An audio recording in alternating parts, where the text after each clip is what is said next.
So this week's Incarnon weapons had one of my all-time favourite weapons in Warframe as a choice for an Incarnon adapter.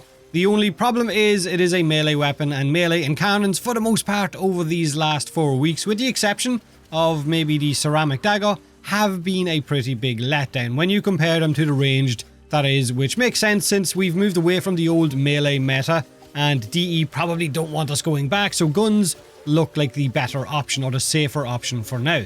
So naturally, I've gone against the grain and my own better judgment and picked the melee Incarnon weapon anyway, simply because it is still going to be an upgrade to one of my all-time favourites. So this, I guess you can call a nostalgia pick for me. So let's take a look at the Incarnon Dual Ichor, the set of infested toxic axes.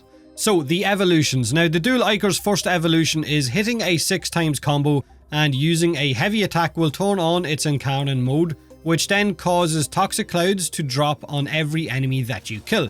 It also gives you plus 100% melee damage and then plus 20% sprint speed and 20% bullet jump. Its second evolution gives you a choice between Ronin's Rush, which is plus 90 damage and a 30% attack speed buff when you hit the final attack on your neutral combo, so basically your normal spam attacks, and this is going to be constantly up. You're going to have that 30% attack speed constantly. Alchemist's Wrath is a plus 90 damage and 5 additional combo on targets affected by Toxic, which they're going to be getting from those clouds that drop from the Incarnon's passive Toxic clouds.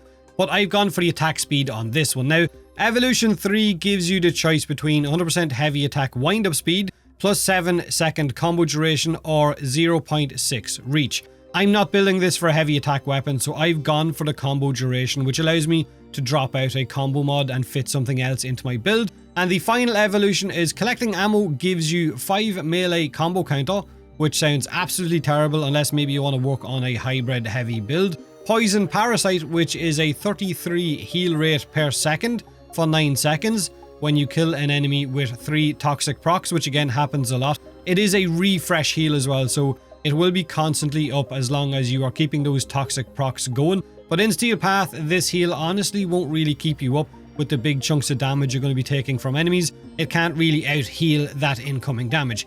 And the final perk is increased status chance by 34%, which is the one I've gone for. This means that my Incarnon Ichors have a 107% status chance with just 2 dual stat mods equipped. Now, honest opinion on this weapon is that, like a lot of melee weapons, it is very underwhelming when you compare it to the Latron, the Strun, the Mitre, the Torrid, and now the Toxicist as well, and pretty much any of the other ranged weapons. The Toxic Clouds that it drops are about 5 meters in diameter and last about 5 to 6 seconds. They don't change to viral or corrosive or heat or anything based on your weapon's mod setup. It seems to always be toxic, and the damage from these clouds is really, really low. So while the Toxic Clouds are a really nice addition, and there is a few of the evolutions that can kind of bounce off those Toxic Clouds or those Toxic procs, it doesn't really seem to be worthwhile, if I'm being honest.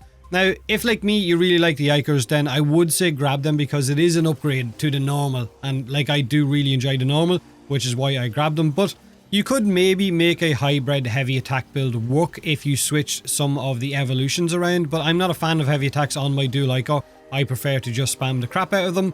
I have the Reaper Prime for heavy attacks if I want to use that. If I was going to recommend weapons for this week, I would say the Mitre and the Torrid, or even the Dual Toxicist, seem really, really powerful. The Atomos seems to be just okay, and the Ichor is definitely the weakest of the bunch. But with that being said, I do feel like DE need to work on the UI for Incarnon so the players know exactly what they're picking on a weekly basis, and it's not just jumping in blind or relying on data mines to give you a description of the stats and the passives on the Incarnon select screen so that you can choose which weapons you want to plan in advance. But that's the Incarnon Dual Ichor. If you have picked it, let me know in the comment section below what you think of it. And maybe let me know what other weapon you picked along with it, what your 2 choices were this week. But with that being said, have a great day, have a great week, and as always, thanks for watching.